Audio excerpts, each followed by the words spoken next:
Hello everyone and welcome back to my channel science by Sakshi. आज की video में हम केवीएस पीजीटी बायोलॉजी के एक यूनिट को स्टार्ट करने वाले हैं जिसका नाम है बायो मॉलिक्यूल्स। ये यूनिट आपने अपनी 12th में पढ़ा होगा, सॉरी अपनी 11th क्लास में पढ़ा होगा, अपनी ग्रेजुएशन में भी बीएससी जब आपने की होगी तब भी पढ़ा होगा और अपनी एमएससी के दौरान भी ये यूनिट आप लोगों ने ज़रूर पढ़ा होगा। तो इसमें नया नया कुछ भी नहीं है, वही चीज़ें जो हम हमेशा से पढ़ते आए हैं उन्हीं को हम डिस्कस करेंगे। और बहुत सारे बच्चे जो हैं वो चाहते थे कि मैं पहले पीवाईक्यूज जो है वो करवाऊँ, मुझे मैसेजेस आए थे कि पीवाईक्यूज करवाओ, लेकिन मुझे ऐसा लगता है कि पीवाईक्यूज करने के लिए अभी हमारे पास बहुत टाइम पड़ा हुआ है, क्योंकि जो केवीएस पीजीटी का एग्जाम है वो 3 मंथ्स तक तो नहीं होगा, 3 मंथ का टाइम तो हम लेकर चल सकते हैं कि हमारे पास है। तो पीवाईक्यूज करने का फ़ायदा तब होता है जब आप लोगों ने पूरे सिलेबस को जो है गो थ्रू किया हुआ है। अगर तो आप लोगों ने पढ़ा हुआ है सब कुछ तो पीवाईक्यूज लगाने का फ़ायदा है आप लोगों को। लेकिन अभी के लिए मैं यही सजेशन दूँगी आप लोगों को कि पहले एक बार आप लोग सिलेबस को गो थ्रू करो, उसके बाद आप लोग प्रीवियस ईयर क्वेश्चन सॉल्व करो। कुछ एग्ज़ाम्स होते हैं जिन्हें आप प्रीवियस ईयर क्वेश्चंस जो है वो सॉल्व करके भी क्वालिफाई कर सकते हो। यहाँ पे भी अगर मैं आपकी पेडागोजी की बात करूँ या बाकी की जो आपकी सेक्शंस हैं अगर मैं उनकी बात करूँ, तो उसके अगर आप प्रीवियस ईयर क्वेश्चन सॉल्व करके प्रैक्टिस भी कर लेते हो तो भी आप वो सेक्शन जो है वो अच्छे खासा वहाँ पे स्कोर कर सकते हो। लेकिन अगर सब्जेक्ट स्पेसिफिक सिलेबस की आपकी बात की जाए, सब्जेक्ट स्पेसिफिक सेक्शन की बात की जाए, तो वहाँ पे क्या होता है कि क्वेश्चंस जो होते हैं वो हर बार चेंज होते हैं, क्योंकि उसका सिलेबस आपका बहुत वास्ट है। बहुत वास्ट सिलेबस है। जो क्वेश्चन पेपर जो लोग सेट करते हैं उनके पास में बहुत ऑप्शंस हैं। तो ज़्यादा रिपीटेड क्वेश्चंस तो हर बार देखने को नहीं मिलते हैं। तो जो सब्जेक्ट स्पेसिफिक पार्ट है उसको आप लोग जब तक सिलेबस को गो थ्रू नहीं करोगे तब तक वो वहाँ से आप लोग अच्छा स्कोर नहीं कर पाओगे। तो पहले हम सिलेबस को गो थ्रू करेंगे और उसके बाद में आपको प्रीवियस ईयर पेपर्स जो हैं वो भी सॉल्व करवाऊँगी विद एक्सप्लेनेशन। तो आज हम पढ़ेंगे बायोमोलिक्यूल्स के बारे में। बायोमोलिक्यूल्स क्या होते हैं ये पता होने से पहले हमें ये जानना है कि मॉलिक्यूल्स क्या होते हैं। तो मॉलिक्यूल्स क्या होते हैं? किसी भी सब्सटेंस का स्मॉलेस्ट यूनिट। किसी भी सब्सटेंस का जो स्मॉलेस्ट यूनिट होता है उसे हम कहते हैं मॉलिक्यूल। मॉलिक्यूल किसी भी सब्सटेंस का स्मॉलेस्ट यूनिट, इसे मैं और डिटेल में एक्सप्लेन करती हूँ। A molecule is a unit of substance that can not be divided further without changing it's chemical properties. किसी भी सब्सटेंस का सबसे छोटा यूनिट जिसे हम उसकी केमिकल प्रॉपर्टीज चेंज किए बिना और छोटे जो यूनिट है उसमें डिवाइड नहीं कर सकते, उसे हम कहते हैं मॉलिक्यूल। यहाँ पे मैं आप लोगों को वाटर की एग्जांपल लेकर बताती हूँ। वाटर किससे मिलकर बना होता है? वाटर जो है वो वाटर मॉलिक्यूल से मिलकर बना होता है, यानी कि बहुत सारे H2O जो है वो मिलकर वाटर बनाते हैं। तो वाटर का जो स्मॉलेस्ट यूनिट है जिससे मिलकर वाटर बना है वो है H2O, राइट। एक H2O जो है उसके पास में वाटर की प्रॉपर्टीज होती हैं। बहुत सारे वाटर के मॉलिक्यूल मिलकर वाटर बनाते हैं। जो प्रॉपर्टीज वाटर की हैं वो एक वाटर का जो मॉलिक्यूल है वो भी सेम प्रॉपर्टीज शो करता है। अब अगर हम इस वाटर मॉलिक्यूल को इससे भी छोटे यूनिट्स में तोड़ना चाहें तो क्या हम नहीं तोड़ सकते? ऑब्वियसली हम लोग तोड़ सकते हैं। अगर हम वाटर को और छोटे यूनिट्स में तोड़ने की कोशिश करेंगे तो हमें मिलेगा एक ऑक्सीजन और साथ ही साथ दो हाइड्रोजन। लेकिन अब क्या हुआ? अब इन इन यूनिट्स की जो केमिकल प्रॉपर्टीज हैं वो वाटर की जैसी नहीं है। अब इनकी जो केमिकल प्रॉपर्टीज है वो चेंज हो गई। अब ये जो ऑक्सीजन है ये ऑक्सीजन की प्रॉपर्टीज शो करेगा और ये जो हाइड्रोजन है ये हाइड्रोजन की प्रॉपर्टीज शो करेगी। एक ऑक्सीजन वाटर की प्रॉपर्टीज को नहीं शो करता और हाइड्रोजन जो है वो भी वाटर की प्रॉपर्टीज को शो नहीं करता। अगर इन्हें वाटर के जैसा बिहेव करना है, वाटर की जैसी प्रॉपर्टीज अगर इन लोगों को, अगर इन यूनिट्स को चाहिए तो इन्हें एक दूसरे के साथ में क्या करना पड़ेगा? बॉन्ड बनाना पड़ेगा। तो वाटर का जो मॉलिक्यूल है वो कुछ ऐसा हमें देखने को मिलता है, राइट।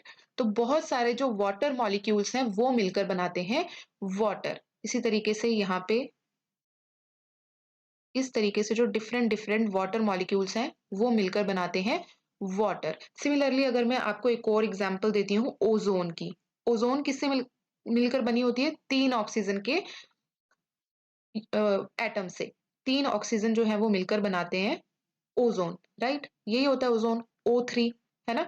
अब ऐसा तो नहीं है कि हम इस ओजोन के जो मॉलिक्यूल है इसे हम छोटे यूनिट्स में नहीं तोड़ सकते।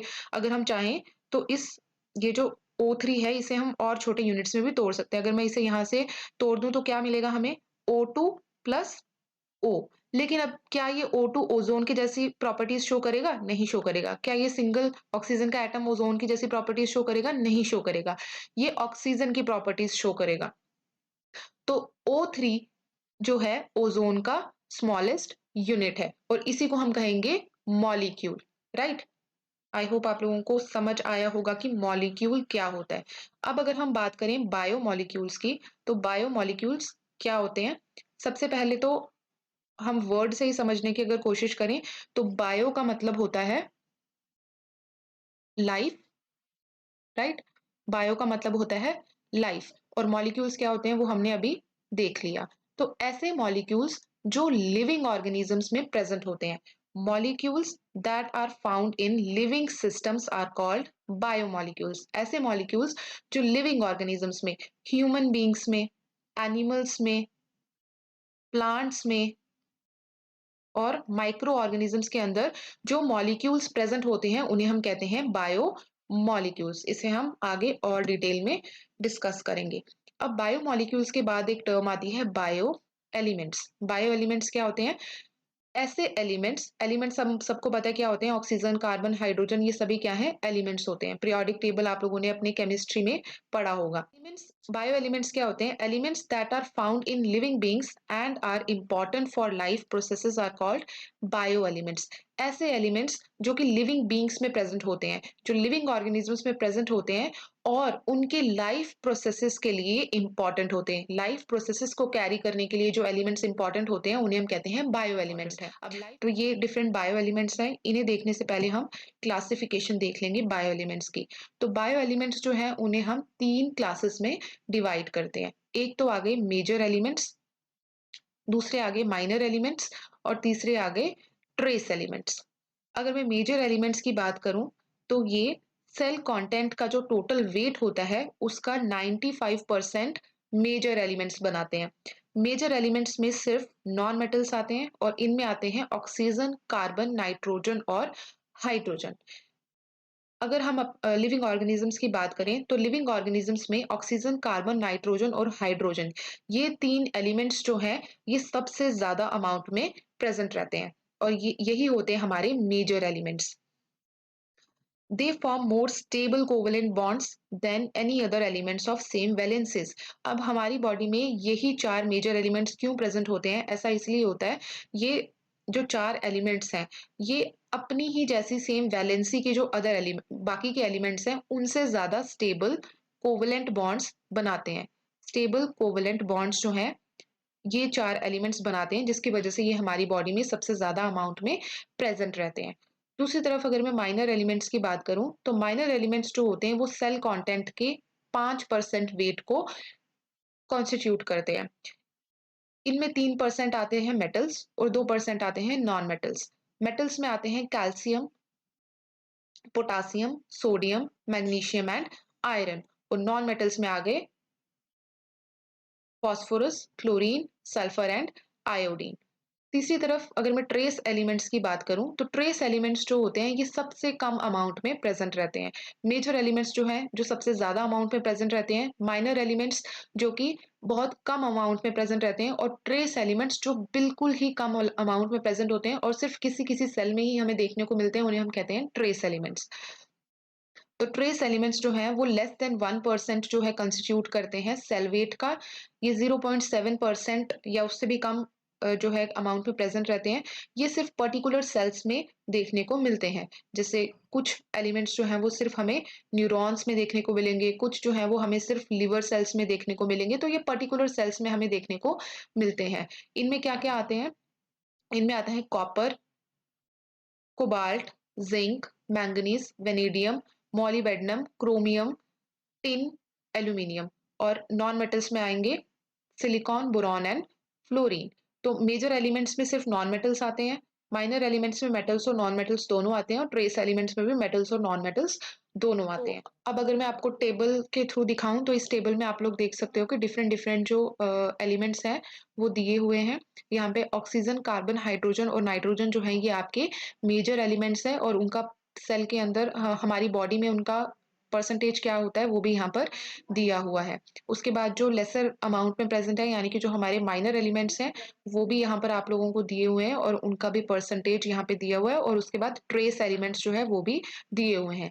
कैल्शियम और फास्फोरस जो है इन्हें कुछ लोग मेजर एलिमेंट्स में रखते हैं क्योंकि ये भी अच्छे खासे अमाउंट में प्रेजेंट रहते हैं, लेकिन अगर आप लोगों से एग्जाम में पूछा जाए तो आप लोग इन्हें माइनर एलिमेंट्स में ही डालोगे, राइट? क्योंकि ज्यादातर बुक्स जो है वहां पे कैल्शियम और फास्फोरस को माइनर एलिमेंट्स में ही डाला गया है। तो अब बात आती है बायोलॉजिकल कंपाउंड्स की। बायोलॉजिकल कंपाउंड्स क्या होते हैं? बायोलॉजिकल कंपाउंड्स से पहले हमें पता होना चाहिए कि कंपाउंड क्या होता है। Compound is composed of atoms of two different elements. तो कंपाउंड्स जो है वो ऐसे सब्सटेंसेस होते हैं जो दो डिफरेंट एलिमेंट्स के एटम्स से मिलकर बने होते हैं। मान लेते हैं अगर हम कार्बन डाइऑक्साइड की बात करें तो कार्बन डाइऑक्साइड जो है वो दो डिफरेंट एलिमेंट से मिलकर बनी है यानी कि कार्बन और ऑक्सीजन से, राइट? दूसरी तरफ अगर मैं जैसे अगर हम अपनी बॉडी की ही बात करें तो अगर मैं कार्बोहाइड्रेट्स की बात करूं हमारी बॉडी में, तो कार्बोहाइड्रेट्स जो है वो किससे मिलकर बने होते हैं? कार्बन से और हाइड्रोजन से। तो इन्हें हम कहते हैं ऐसे सब्सटेंसेस जो दो डिफरेंट एलिमेंट्स के एटम से मिलकर बने होते हैं, उन्हें हम कहते हैं कंपाउंड्स। तो अब बायोलॉजिकल कंपाउंड्स क्या होते हैं? अब हमने इतना तो पढ़ लिया कि हमारी बॉडी के अंदर एलिमेंट्स प्रेजेंट होते हैं जो हमारे लाइफ प्रोसेसेस के लिए नेसेसरी होते हैं, जिन्हें हम कहते हैं बायो एलिमेंट्स। अब ये जो बायो एलिमेंट्स होते हैं ये हमारी बॉडी में एज सच प्रेजेंट नहीं होते, जैसे ऑक्सीजन, हाइड्रोजन, नाइट्रोजन। तो ये क्या है? ये हमारी बॉडी के अंदर इन्हीं फॉर्म्स में प्रेजेंट नहीं होते। ये हमारी बॉडी में एसोसिएटेड फॉर्म्स में प्रेजेंट होते हैं, यानी कि ये एक दूसरे के साथ में बॉन्डेड फॉर्म में प्रेजेंट होते हैं। ये एक दूसरे के साथ में बॉन्ड्स बनाकर एसोसिएट होकर हमारी बॉडी में प्रेजेंट होते हैं और स्पेसिफिक प्रोपोर्शन में जो है ये एक दूसरे के साथ में एसोसिएट होकर बायोलॉजिकल कंपाउंड्स बनाते हैं। जैसे कि मैंने अभी आपको कार्बोहाइड्रेट्स की एग्जांपल दी, राइट? तो हमारी बॉडी में कार्बन और हाइड्रोजन जो है वो ऐसे ही एज सच प्रेजेंट नहीं होते, रादर वो हाइड्रोकार्बन्स की या हम कह सकते हैं कार्बोहाइड्रेट्स की फॉर्म में प्रेजेंट होते हैं, राइट? शुगर्स की फॉर्म में हमारी बॉडी में प्रेजेंट होते हैं जो कि कार्बन और हाइड्रोजन से मिलकर बनती हैं। इस तरीके से हमें देखने को मिलती हैं हमारी बॉडी में डिफरेंट शुगर्स जो है वो प्रेजेंट रहती हैं, राइट? उसके बाद जो कंपाउंड्स होते हैं वो भी दो तरह के होते हैं। एक होते हैं इनऑर्गेनिक कंपाउंड्स और एक होते हैं ऑर्गेनिक कंपाउंड्स। अब जो इनऑर्गेनिक कंपाउंड्स और ऑर्गेनिक कंपाउंड्स हैं इनके बीच में जो डिफरेंस होता है वो होता है कार्बन का, राइट? अगर मैं इनऑर्गेनिक कंपाउंड्स की बात करूं तो इनऑर्गेनिक कंपाउंड्स जो हैं उनमें कार्बन प्रेजेंट नहीं होता, उनमें कार्बन जो है वो एब्सेंट रहता है। और अगर मैं ऑर्गेनिक कंपाउंड्स की बात करूं तो ऑर्गेनिक कंपाउंड्स जो है ये बनते ही कार्बन से हैं। तो ऑर्गेनिक कंपाउंड्स जो है वो कार्बन से बनते हैं और इनऑर्गेनिक कंपाउंड्स जो है उनमें कार्बन एब्सेंट रहता है। इनऑर्गेनिक कंपाउंड जो है वो साइज में छोटे होते हैं, उनके जो स्ट्रक्चर होते हैं वो सिंपल होते हैं और उनका जो मॉलिक्यूलर वेट है वो कम होता है। इनमें आते हैं वाटर, मिनरल्स, सॉल्ट्स, आयंस और गैसेस। दूसरी तरफ अगर मैं ऑर्गेनिक कंपाउंड्स की बात करूं तो ऑर्गेनिक कंपाउंड जो है उनमें स्केलेटल बैकबोन जो है वही कार्बन से मिलकर बनी होती है। इस तरीके से कार्बन बैकबोन होती है और उसके साथ में जो है डिफरेंट एलिमेंट्स जो हैं वो अटैच होते हैं। तो इस तरीके से जो है हमारे ऑर्गेनिक कंपाउंड्स का फॉर्मेशन होता है। Most of the carbon atoms are bonded with one or more hydrogen atoms. Carbon जो है वो एज सच प्रेजेंट नहीं होता, एक या एक से ज्यादा हाइड्रोजन जो है वो उनके साथ में अटैच होते हैं और ये बनाते हैं hydrocarbons. Hydro means hydrogen and carbon stands for carbon. तो कार्बन जो है वो हमारी बॉडी के अंदर हाइड्रोकार्बन्स की फॉर्म में प्रेजेंट रहता है। कोई पूछ ले कि कार्बन हमारी बॉडी में किस फॉर्म में प्रेजेंट है तो हम कहेंगे हाइड्रोकार्बन्स की फॉर्म में। ये लार्ज होते हैं, इनका स्ट्रक्चर जो है वो कॉम्प्लेक्स होता है और इनका मॉलिक्यूलर वेट जो है वो हाई होता है। इनमें क्या-क्या आते हैं? इनमें आते हैं carbohydrates, lipids, proteins, nucleic acids and vitamins, right? अब ये एक इम्पोर्टेंट नोट मैंने यहाँ पर ऐड किया हुआ है। All the inorganic and organic compounds in living cells are biomolecules, यानी कि हमारी बॉडी में जितने भी इनऑर्गेनिक और ऑर्गेनिक कंपाउंड्स होते हैं ये सब के सब क्या होते हैं? हमारे बायोमॉलिक्यूल्स होते हैं। इसके अलावा एक और चीज है माइक्रोमॉलिक्यूल्स और मैक्रोमोलिक्यूल्स। अब माइक्रोमोलिक्यूल्स और मैक्रोमोलिक्यूल्स क्या होते हैं? माइक्रोमोलिक्यूल्स जो है इनका साइज छोटा होता है, मॉलिक्यूलर वेट कम होता है, इनका स्ट्रक्चर जो है वो सिंपल होता है। माइक्रोमोलिक्यूल्स हमारा जो इंट्रासेलुलर फ्लूइड है यानी कि हमारा जो साइटोप्लाज्म है उसमें हाईली सॉल्युबल होते हैं। इन इन इनमें इनऑर्गेनिक कंपाउंड्स भी आ जाते हैं, यानी कि हमारी जो गैसेस हैं, आयंस हैं, सॉल्ट्स हैं, ये सब भी इनमें आ जाते हैं और साथ ही साथ कुछ सिंपल ऑर्गेनिक कंपाउंड्स आते हैं। अगर मैं ऑर्गेनिक कंपाउंड्स की बात करूँ, तो ऑर्गेनिक कंपाउंड्स 2 तरह के होते हैं। एक होते हैं सिंपल ऑर्गेनिक कंपाउंड्स और एक होते हैं complex organic compounds. Simple organic compounds में जो कॉम्प्लेक्स ऑर्गेनिक कंपाउंड्स होते हैं वो सिंपल ऑर्गेनिक कंपाउंड्स की पॉलीमराइजेशन से ही बनते हैं। ये भी हम आगे अभी देखेंगे। तो जो माइक्रो मॉलिक्यूल्स होते हैं उनमें इनऑर्गेनिक कंपाउंड्स आ जाते हैं और साथ ही साथ कुछ कुछ सिंपल ऑर्गेनिक कंपाउंड्स आते हैं, जैसे कि sugars, lipids, amino acids and nucleotides. ये जो माइक्रो मॉलिक्यूल्स होते हैं, ये जो सिंपल ऑर्गेनिक कंपाउंड्स हैं, ये बिल्डिंग ब्लॉक्स या फिर हम कह सकते हैं मोनोमर्स होते हैं, जो कि मैक्रो मॉलिक्यूल्स की फॉर्मेशन करते हैं। जैसे कि बहुत सारे अमीनो एसिड्स जो हैं, ये पॉलीमराइज होकर क्या बनाते हैं? प्रोटीन्स बनाते हैं। तो इसी तरीके से जो डिफरेंट माइक्रो मॉलिक्यूल्स हैं, ये मिलकर मैक्रो मॉलिक्यूल्स बनाते हैं। मैक्रो मॉलिक्यूल्स का लार्ज साइज होता है, हाई मॉलिक्यूलर वेट होता है, कॉम्प्लेक्स स्ट्रक्चर होता है। ये इंट्रासेलुलर फ्लूइड में इनसॉल्युबल होते हैं। इनमें कॉम्प्लेक्स ऑर्गेनिक कंपाउंड्स आते हैं, जैसे कि पॉलीसैकेराइड्स, प्रोटीन्स, न्यूक्लिक एसिड्स। ये माइक्रो मॉलिक्यूल्स की पॉलीमराइजेशन से बनते हैं। अब यहाँ पर मैंने different different micro molecule monomers दिए हुए हैं, जो कि मैक्रो मॉलिक्यूल्स की फॉर्मेशन करते हैं, यानी कि मैक्रो मॉलिक्यूल्स और उनके जो मोनोमर यूनिट्स हैं वो मैंने यहाँ पर आपको दिए हुए हैं। अब मोनोमर और पॉलीमर क्या होता है? मोनोमर एंड पॉलीमर क्या है?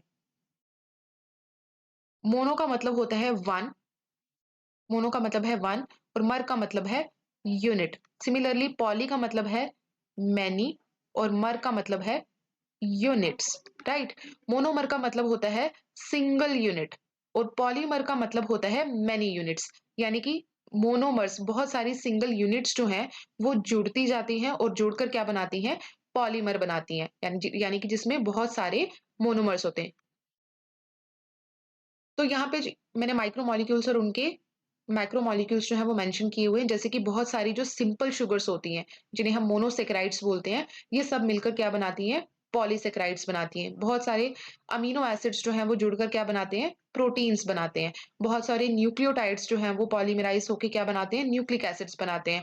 और फैटी एसिड और ग्लिसरॉल जो है ये जुड़कर क्या बनाते हैं? लिपिड्स बनाते हैं। यहाँ पर मैं एक और इम्पॉर्टेंट चीज जो है वो आप लोगों को बताऊंगी। ये जो लिपिड्स होते हैं इन्हें हम मैक्रो मॉलिक्यूल्स में कंसीडर नहीं करते। लिपिड्स जो होते हैं इन्हें हम कंसीडर करते हैं माइक्रो मॉलिक्यूल्स में। लिपिड्स जो हैं इनका साइज जो है मैक्रो मॉलिक्यूल्स के कंपैरिजन में बहुत छोटा छोटा होता है। ये फैटी एसिड्स और ग्लिसरॉल के बहुत सारे यूनिट्स की पॉलीमराइजेशन से बनते हैं, लेकिन इनका साइज जो है वो छोटा होने की वजह से इन्हें हम माइक्रो मॉलिक्यूल्स में रखते हैं। तो अगर आपसे पेपर में पूछा जाता है कि लिपिड्स माइक्रो मॉलिक्यूल्स में आते हैं या मैक्रो मॉलिक्यूल्स में, तो आप लोग टिक करोगे माइक्रो मॉलिक्यूल को। अब उसके बाद एक और चीज़ है, सेलुलर पूल क्या होता है और इसका मेंटेनेंस कैसे किया जाता है। जितने भी इनऑर्गेनिक और ऑर्गेनिक कंपाउंड्स हैं, जितने भी माइक्रो और मैक्रो मॉलिक्यूल्स हैं, ये सब हमारे सेल के अंदर कैसे प्रेजेंट होते हैं? एग्रीगेटेड फॉर्म में। ये एज सच जो है आइसोलेटेड फॉर्म में प्रेजेंट ना होकर ये हमारे सेल में एग्रीगेटेड फॉर्म में प्रेजेंट होते हैं, एक दूसरे के साथ में एसोसिएटेड फॉर्म में प्रेजेंट होते हैं और इन्हें कलेक्टिवली हम कहते हैं cellular pool. The cellular pool comprises of around 5000 different biochemicals। तो हमारा जो सेलुलर पूल है उसमें 5000 डिफरेंट बायोकेमिकल्स या हम कह सकते हैं बायो कंपाउंड्स जो है वो प्रेजेंट होते हैं। The inorganic molecules are present in aqueous phase. इनमें से जो इनऑर्गेनिक मॉलिक्यूल्स हैं, यानी कि जो गैसेस हैं, आयंस हैं, ये सब जो इनऑर्गेनिक मॉलिक्यूल्स हैं वो किस फॉर्म में प्रेजेंट होते हैं? एक्वस फेस में प्रेजेंट होते हैं। और जो ऑर्गेनिक मॉलिक्यूल्स होते हैं वो एक्वस और नॉन एक्वस फेसेस दोनों में ही प्रेजेंट रहते हैं, यानी कि liquid and non liquid form दोनों में प्रेजेंट रहते हैं। For the survival of cell, the flow of biomolecules through its semi-permeable membrane is necessary। अब सेल जो है उसके सर्वाइवल के लिए बायोमोलिक्यूल्स का फ्लो जरूरी होता है, राइट? मान लेते हैं ये हमारा एक सेल है, तो सेल जो है उसका साइज बहुत ज्यादा क्या होता है? बहुत ज्यादा छोटा होता है। तो किसी भी सेल के लिए ये पॉसिबल नहीं है कि उसके लिए जितने भी नेसेसरी बायोमोलिक्यूल्स हैं वो सेल के अंदर प्रेजेंट रहें, राइट? सेल का साइज क्योंकि बहुत छोटा है तो सभी बायोमोलिक्यूल सेल के अंदर प्रेजेंट नहीं रह सकते। बहुत सारे मॉलिक्यूल्स जो हैं वो सेल के आगे पीछे जो एक्स्ट्रा सेलुलर इन्वायरमेंट होता है वहां पर प्रेजेंट रहते हैं। अब जिन मॉलिक्यूल्स की सेल को जरूरत होती है वो सेल के अंदर एंटर करते हैं और जब उनका काम खत्म हो गया तो वो सेल के बाहर चले गए। अगेन जब उनकी ज़रूरत होगी तो सेल में एंटर करेंगे और फिर सेल से बाहर चले जाते हैं। सेल की जो मेम्ब्रेन होती है उसे हम कहते हैं सेलुलर मेम्ब्रेन। सेलुलर मेम्ब्रेन जो होती है वो सेमी परमिएबल होती है। सेमी परमिएबल ना कहकर हम कह सकते हैं कि वो सेलेक्टिवली परमिएबल होती है। सेलेक्टिवली परमिएबल होती है यानी कि वो सेलेक्ट करती है कि कौन-सा मटेरियल सेल के अंदर आएगा और कौन-सा मटेरियल जो है वो सेल के बाहर जाएगा। सेलुलर मेम्ब्रेन में चैनल्स प्रेज़ेंट होते हैं। सेलुलर मेम्ब्रेन में बहुत सारे चैनल्स जो हैं वो प्रेज़ेंट होते हैं, जो मॉलिक्यूल्स की एंट्री और एग्ज़िट के लिए रिस्पॉन्सिबल होते हैं। तो जिन चीज़ों की सेल को ज़रूरत होती है, वो मेम्ब्रेन को क्रॉस करके अंदर आते हैं। जब उनकी रिक्वायरमेंट खत्म होती है, तो वो सेल मेम्ब्रेन को क्रॉस करके वापस बाहर चले जाते हैं। तो इस तरीके से क्या होता है, बायोमॉलिक्यूल्स का फ्लो जो है वो सेल के अंदर-बाहर मेंटेन रहता है और ये जो फ्लो होता है, वो सेल के सर्वाइवल के लिए नेसेसरी होता है, क्योंकि ये सभी बायोमॉलिक्यूल्स जो हैं वो सेल के सर्वाइवल के लिए नेसेसरी हैं। The molecules enter and exit the cell according to the needs of the cell functions. Hence, the composition of cellular pool and extracellular environment is different. तो हम कह सकते हैं कि जो सेल के अंदर का environment होता है और जो सेल के बाहर का environment होता है वो different होता है। उसके बाद बात आती है बायोकेमिकल सिमिलैरिटी ऑफ ऑर्गेनिज्म।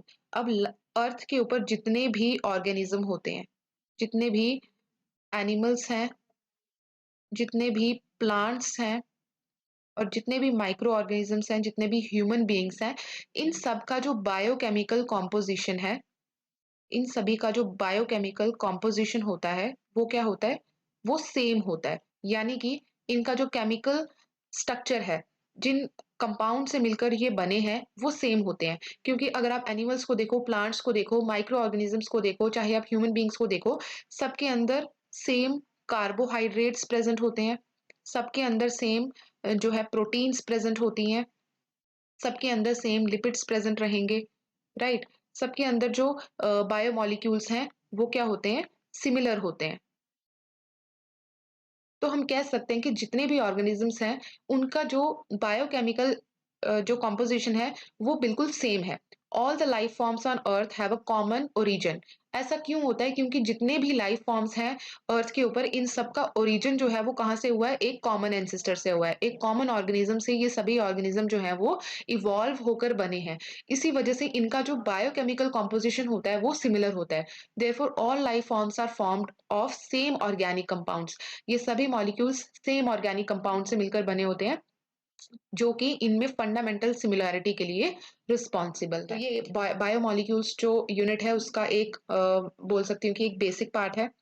इसके बाद हम डिफरेंट बायोमॉलिक्यूल्स, डिफरेंट जो माइक्रो मॉलिक्यूल्स और मैक्रो मॉलिक्यूल्स हैं उन्हें हम डिस्कस करेंगे। इसके बाद हम कार्बोहाइड्रेट्स को, प्रोटीन्स को, लिपिड्स को, इन सबको जो है डिटेल में आगे डिस्कस करेंगे वन बाय वन। तो आई होप ये सेशन जो है आप लोगों को हेल्पफुल लगा होगा। इसे बाकी अपने फ्रेंड्स के साथ, जो लोग भी इस एग्ज़ाम के लिए प्रिपेयर कर रहे हैं, उनके साथ में भी शेयर करना, ताकि वो भी यहाँ से हेल्प ले सकें। और अगर मेरे लिए कोई फीडबैक है, कमेंट सेक्शन में मुझे बताना। कोई चीज़ समझ में नहीं आ रही है, वो भी कमेंट सेक्शन में मुझे बताना। और आप किस तरह की वीडियोज़ देखना चाहते हो, कौन से टॉपिक्स जो हैं आपको अंडरस्टैंड करने में प्रॉब्लम हो रही है, वो भी आप लोग मुझे कमेंट सेक्शन में कमेंट करके बता सकते हो। या आज का सेशन यहीं तक। Thank you for watching. Stay connected.